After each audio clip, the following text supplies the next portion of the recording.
съборена и демонтирана плочата. Спешно от днес започваме да подготвяме проект за възстановяването на сградата. До няколко дена този проект ще бъде готов.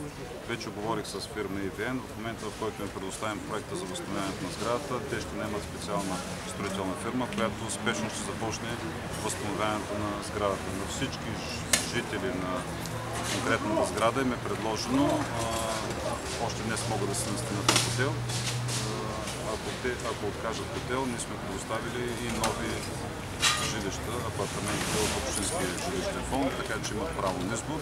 Третия вариант е да останат в самата сграда, на етажите, в които в момента не съществува риск за живота. На тези, които са на първите два етажа, за които започва спешния ремонт, даже в момента започва да се настаняват.